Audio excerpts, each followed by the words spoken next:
Final ending of In and Out, Part 1 down below. About 3 weeks ago, I moved out of the bedroom. We plan on getting finances in order and selling the house, so in time we will at least be separated. I know I need to dismantle what we had before I can even think about continuing, but it's hard for me to pull the trigger based on what happened so many years ago. It doesn't seem fair to her, but then it wasn't fair to me. I always thought we were soulmates, and my 2 sons were the same age as my younger brothers were when my parents were divorced, and it really affected them. I thought I should teach them that you can work through anything. Add that to the fact that the was trying to buy his way into my family for quite some time, and my pride wouldn't let him win. I used to be that guy that would handwrite a card or try to find the one that expressed where my heart was. We used to talk about being that old couple on a park bench. That part of me left with the affair. I now have a hard time finding a card because it can't talk about forever, and I see the old couple on the park bench and I get angry. It's a trigger. I was recently at a funeral where a young relative, his girlfriend who was there with their 6-month-old baby, had the pastor read a letter she wrote. She said, "We talked of growing old together. I'm sitting in a funeral and I wanted to hit the chair in front of me. I need to let it all go. I look back now and think about how horrid her affair was, and it kills me. As we have talked about it, I have broken down as if it happened yesterday, and the memories are vivid. I have the guilt of begging her to stay. Wow, just typing that line makes me wonder where my head was, and we have had some good memories, but I was never honest." The phrase "you have to be honest with yourself" opened this up for me. Once I was and my eyes opened up, I was forever changed. I don't believe I can stay. I can't keep having the triggers, and I feel I need a clean slate. And she doesn't know it yet, but I believe she deserves better too. Everyone deserves to have someone who loves them, admires them, trusts them, and has passion for them. We lost parts of that long ago. I have tried to build her up my entire adult life, and there are still issues. She has tried a therapist twice, went 1 or 2 times and didn't like it. We were taught to rug sweep, and after this long it's there. The worst thing for me is seriously that we have the same name. I am my own trigger. I trust her, she doesn't trust me. I want help for me.nomc. I crossed that bridge too long ago. As far as the clean slate, that's where I definitely disagree. I always say I judge people by how they are from the time I meet them. I don't like gossip or hearsay, and all people can change, including my wife. That being said, if I was ever to start with someone new, sure there would be issues, but they would be our issues. It would be a clean slate because whomever this might be, they haven't cheated on me before. I'm sorry, but that's how my thought process works, and I think separation is best for both of us right now. Few months later, what I really feel is so hard.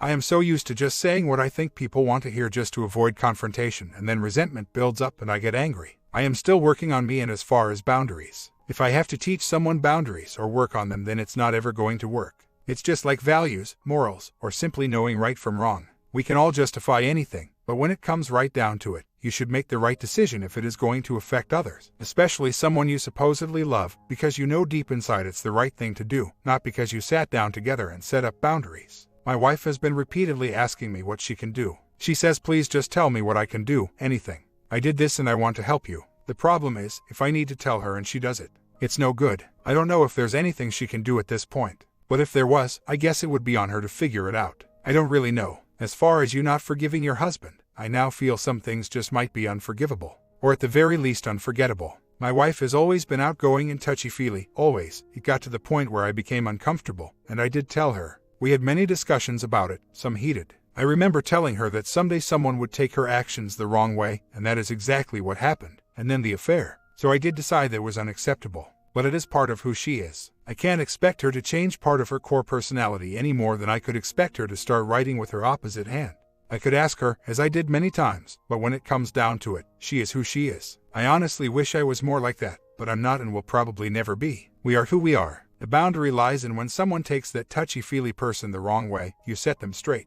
That comes from character, morals, and knowing right from wrong, not because someone told you. My opinion. Also, I do not want her to guess. I do expect her to try to figure it out, or to not stop trying until I can actually say it's over. I can't tell her what I need for 2 reasons. 1, I'm not sure what it would take because my issue lies in how deep a betrayal this actually was, and with the triggers and mind movies I've endured. 2, if I knew the answer and told her, she would of course do whatever I ask because she says she loves me and wants to stay with me. In the back of my mind, I know she is doing what I ask to stay with me, and I don't think it should be that easy. No different than taking a test with a cheat sheet. If you know the answers, it's easy. If you don't, it takes effort. Trust me, I have learned that being passive-aggressive does not work, and I have learned to speak the truth and say what I'm feeling even if it hurts the other person.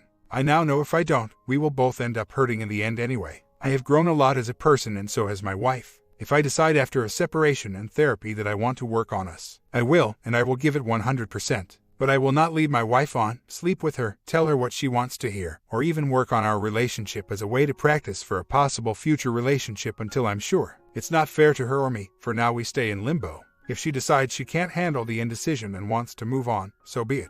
Then I have my answer. I'm not wanting to be cruel, just not going to lead her on anymore. 1. Although she can indeed be very outgoing and touchy-feely, she did show somewhat of a poor choice of personal boundaries that night. This has been going on for a while now and she tries, but I just tell her I cannot lead her on or act like things are okay, because they're not.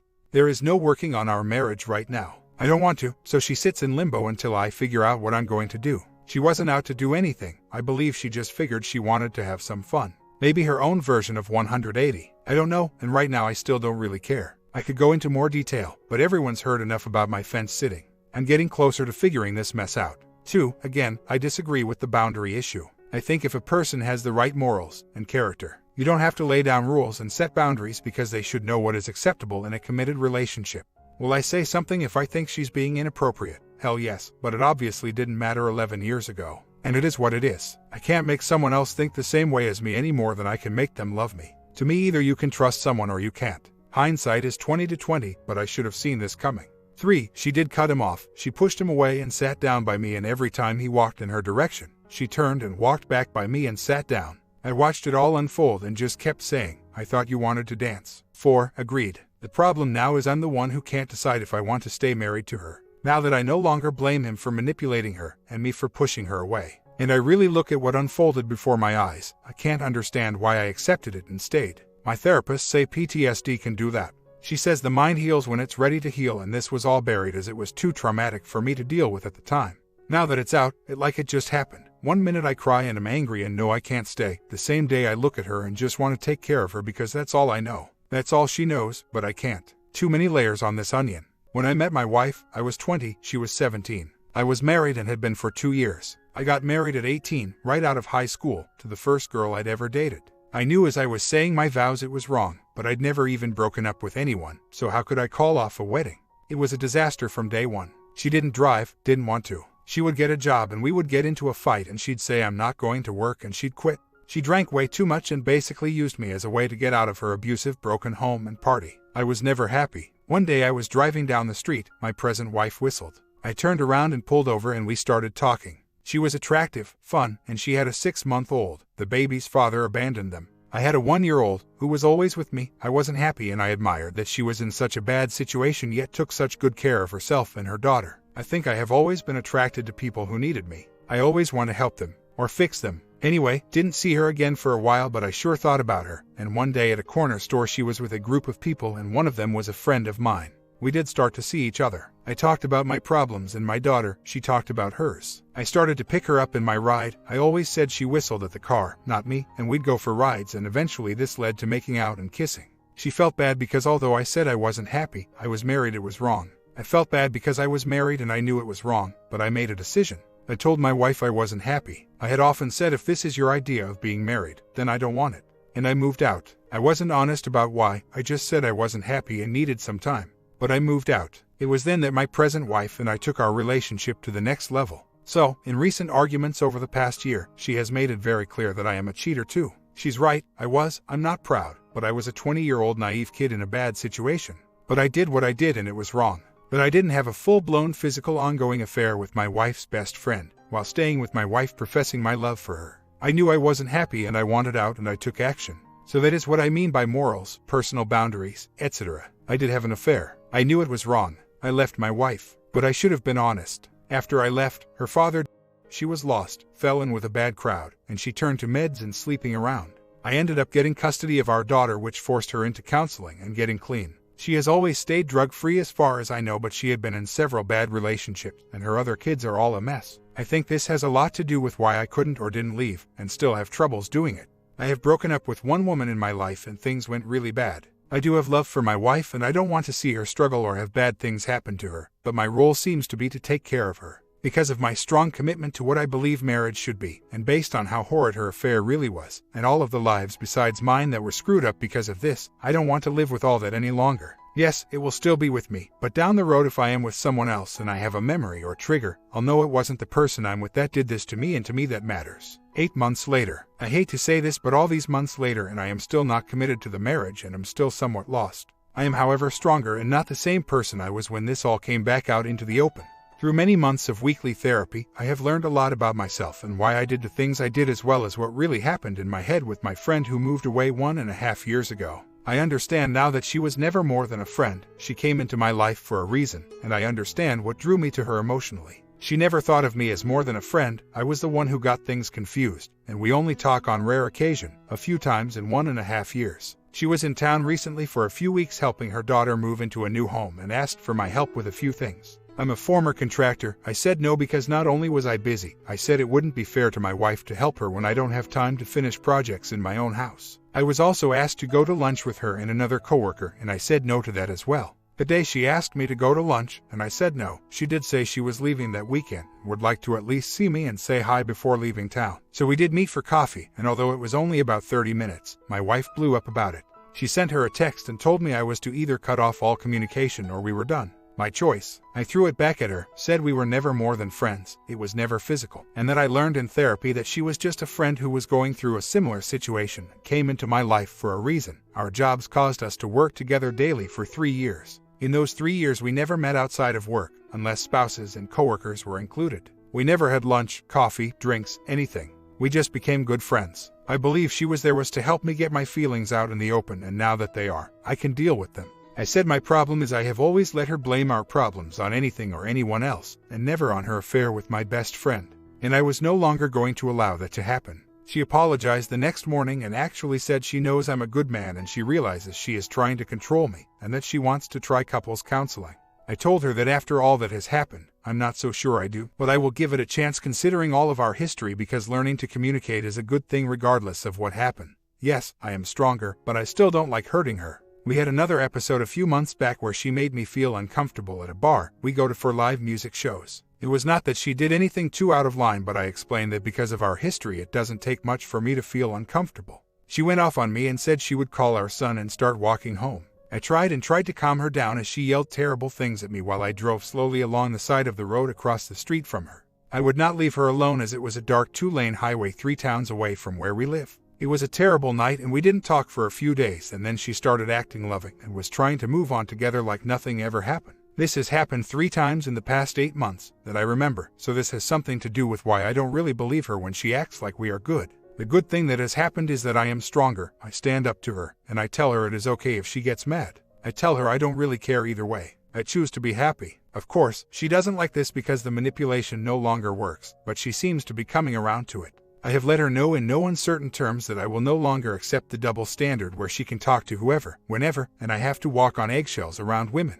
I told her I will be myself when we're out, still showing her respect, and if she chooses to get mad, that's okay. And I told her that although getting my feelings out in the open has been hard on her in our marriage, it had to happen for me to ever get better, and I feel better than I have in years. Give me a few more months and I believe I'll either be all in or on the way out. Thanks for asking how I'm doing. I still lean towards leaving, but I just can't commit. It's all or nothing. Update. My wife, maybe STBX, is away with our daughter and friends for a week, on a cruise of all things, and I am getting things in order, and then I believe it is finally time to separate. This is my going away letter to her. I did this for me, not her. I am no longer angry, I am finally at peace, and I have finally let go. Sometimes I get angry with you and sometimes I blame myself. If only I could have just let the pain go, talked to you about it, showed my love more in the bedroom, trying to find the passion that I buried away with my anger and hurt. If only I hadn't sought solace and companionship through an understanding friend. We had lost it somewhere along our path. Sure, it wasn't sexual. We were never even that close. It was just an honest human connection that I needed and was missing. If only I had been able to listen unquestioningly to your demands, instead of arguing when I knew it would always end up the same way, turned around and about your issues and not mine. If only I had been perfect. I think we've both felt this way. After 10 years of keeping my thoughts and feelings buried, I let them out. I should have dealt with this years earlier, but I knew the pain and hurt it would cause, and I didn't realize that ultimately this was something I needed for me. This mental and emotional racket running through my head and heart on a daily basis was taking its toll on me. And after letting it out, I was finally starting to see some light shining in through the cracks, and I knew there was no going back. Finding support online had a lot to do with it, and the real breakthrough came when you accused me of having an affair and wouldn't believe this was about what you had done 10 years previous. I finally had to tell you. I needed this for so long. My inner voice shouted out, and I was thinking you actually had an affair with my best friend and you are going to accuse me when I wasn't. I have stayed silent all these years because I thought it was my pain to bear and I didn't want to hurt you, and now you're not going to give me that same love, trust or respect. Of course, you tried to understand, but your inner being couldn't deal with the guilt and blame, and in time, after many arguments, you turned it around and said I was having an emotional affair, and that's just as bad. Some might agree, but I don't and won't. Ever. I said if I was having an emotional affair, it was a one-sided, non-sexual emotional affair, and I could live with that because although I may have had more feelings at one time than I should have as a friend, they were never reciprocated, and it was nice to have a friend who'd been through what I had been through therapy, and didn't offer advice. Only support and friendship. No lunches, dinners, drinks, parties. Just a friend. I finally got angry and said what my inner voice had been screaming. My feelings burst out and I said I'm not having an affair, and as far as I'm concerned, until I stick my crap into someone else, you have nothing to say. I hated hurting you, and yet at the same time I hated you for what you did, and the anger was rising. It had to come out. That was the honesty I'd been hiding. When was I struggling and hurting? I had someone tell me that I needed to be honest with myself. I didn't know what that meant, and yet it kept ringing in my head and started me on my journey. It took a long time, but I finally figured it out, and telling you how I'd been feeling and what this all has done to me and letting out that inner rage was the answer. It had to happen, and although I never wanted to hurt you, you hurt me. It's been a few years of arguing now, and I am finally able to see you in a much more sympathetic light. I know you did not wake up one morning and decide that you were going to hurt me. You did not plan on having an affair. It was something that happened, and when you saw the opportunity to have what you felt was missing, or what you deserved, or needed, wanted, whatever it was, you went for it. It was a decision you made, and life is always about choices. I have made bad choices of my own, and all we can do is learn from them and move on, trying to make better choices in the future. Unfortunately, when we make bad choices, they sometimes affect others, and we have to live with the outcome. But life goes on, and hopefully we both make the best of every day, whether it's together or on our own. I have learned that we are all in this together, meaning everyone, and yet we are also all in this alone and are responsible for our own actions. You simply acted on your life experiences and emotion, and you chose to do what seemed right for you at the time, which is exactly what we all do. Looking back on it, I could see what a mess we were. Our insecurities and flaws became more exaggerated when we were together. We sometimes brought out the best in each other, but we often brought out the worst in each other as well. I am thankful for our talk at Olive Garden and afterwards at home on Saturday, and I believe I am finally able to forgive you and let this pain go. It's all out now, I've said it all, and we need to move forward from this. I still have questions, and I let you know what they were, but even with answers, I'll always ask why, and nothing you could say will ever make it okay, and we both know this. Some things in life are just too hard to accept.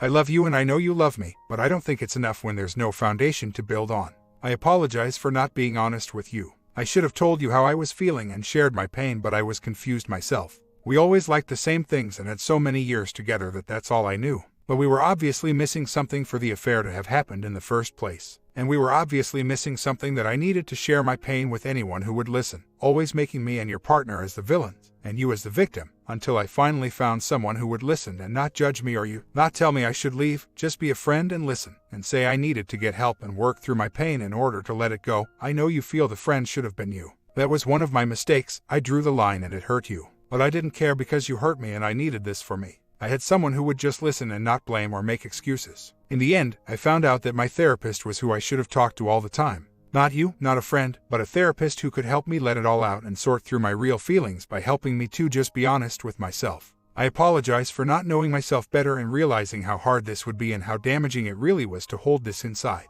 I apologize for not seeing you for who you are, instead trying to make you be my version of who I wanted you to be. You are open and loving, fun and unique, outgoing and very touchy-feely with others. This too often made me uncomfortable, and by me trying to rein in your free spirit, I caused you to resist and rebel. You would get angry thinking you weren't doing anything wrong, but if what you're doing is making your partner uncomfortable, it either needs to change or it needs to be talked about.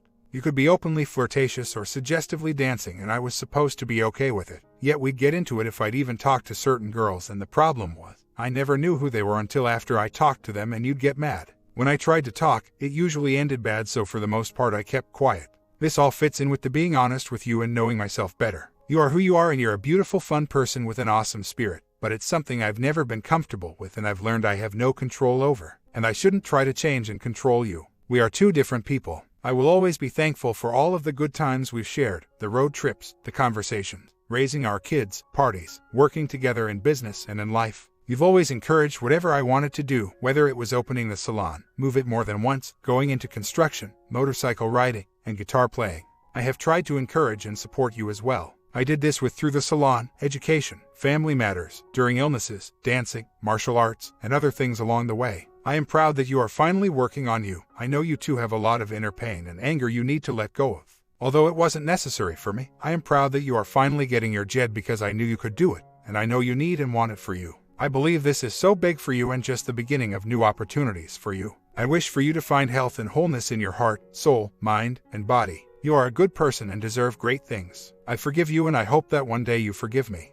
You have said many things during moments of anger, and I know things I have done have hurt you as well. I now realize that forgiving and forgetting are very different things. I need to forgive you for both of us to heal, but I needed to do it for me first, and so I forgive you, but I must not forget the lessons I learned from our marriage. I must not forget what is most important to me right now: freedom from the pain of our past, freedom from distrust, freedom to pursue friendships, freedom from anger and control. We both tried to control each other and we both let resentment sink in and eat at our relationship.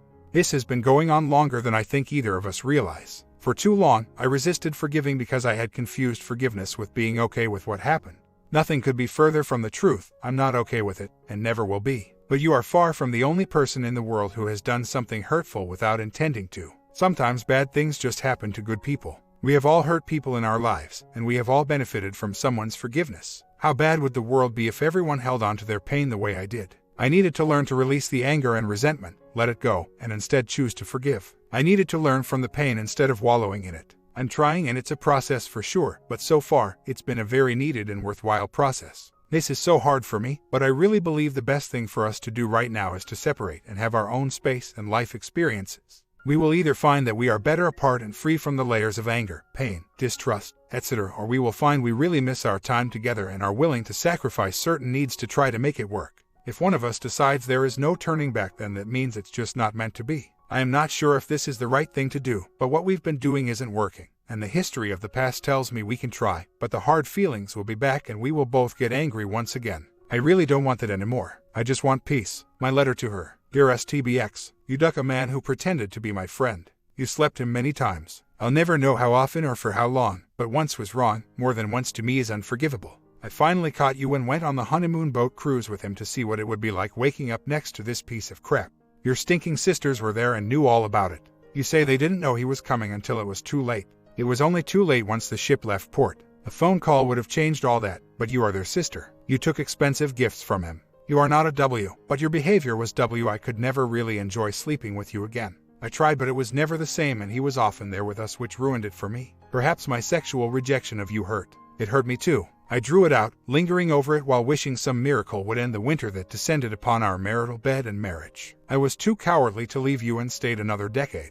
I wish I could have been honest with myself and with you. I hate myself for that. The years had many great moments and we were both there to see our kids grow up into fine adults. I will never regret that, but I'd be lying if I said I was okay. I'm not, and staying was the wrong choice, and going through all of this for a second time while in therapy was one of the hardest things I've ever been through outside of the day I found out.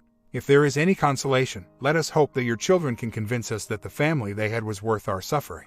I wish us both better days, but it's time for us to realize we are two good people who both deserve to be happy, and this is no longer working. I wish I could say it's all behind me, but no, I just came back on here, and to see how long I've been in limbo disgust me. But I have tried to keep a positive attitude, and I have been going out on my own about 2 nights a week. I was planning on moving out Memorial Day, but then she finally got her JED and is having a big birthday party, graduation celebration on the 29th. I'm sticking around to try to help get things done around the house. Unfortunately, our anniversary is a few days later and I seriously can't celebrate it. So I may get out sooner and come back for the party. She keeps hinting about our annual motorcycle trip in August, saying she didn't go last year and she really wants to go. I just say find a friend and go then. If I don't leave, it will never end. I'm hoping for a better life for both of us. Sitting on the fence so long has made me tired and weary. I don't consider her trash. Had I left back then, I could probably say that. She has since given me 11 pretty good years. She was there for my mom when she was old and when she died, and she was better to her than any of her children other than me. She didn't make a mistake. She made bad choices. From what I know now, about a year's worth. I made a bad choice too. My choice to stay and think I was strong enough to let this go. I'm not. This is just how it has to be. I am finally to the point where I feel we both need to start fresh. I want to, she doesn't, but in time I believe she'll realize it was for the best. That is my hope anyway. As far as using her old adultery, if profanity was allowed, I'd go there on this one. Again, how dare you? Her adultery is not old. It is as fresh in my mind as it was when I found out. When I was going through therapy and reliving the old memories and facing the truth that was unknown or buried, I cried regularly. I couldn't even talk about it in therapy without breaking down. I'd pull over on the way there or home. I'd cry as I wrote down thoughts in my journal. I broke down at work and couldn't focus on my job. I drove by his house weekly and sat across the street crying. I was an effing mess. I was talking to a friend one day who went through a recent divorce, and she said some things in life are just too heavy to carry. You may still love her, but that would be a tough one. Don't be so hard on yourself. It doesn't matter how many years it's been. You deserve to be happy, and so does she. That statement. Some things in life are just too heavy to carry lifted years of guilt off me. I begged her to stay after the affair. She did, and she held up her end of the bargain, and so even though this has eaten away at me for years, I didn't feel right backing out on the deal and leaving, so I stayed. We have had a lot of good times, we have a lot in common, but this will always be there, and although I do love her, in a healthy relationship you also need trust and respect. She doesn't trust me. She says that she never thought she could do this, and she did, so she knows if she did it can happen to anyone. I really don't trust her in the way I thought I did. I just developed an attitude of I have no control, and I didn't think she'd do it before, and I didn't know about it for a year, so if she's going to do it, she's going to do it, and next time I would leave. In respect. We both respect each other, but we also both have lost a lot of respect as well. My comment: what do you think about the ending? Do you think OP made a mistake? Comment down and we will see what happens in the next Love TV.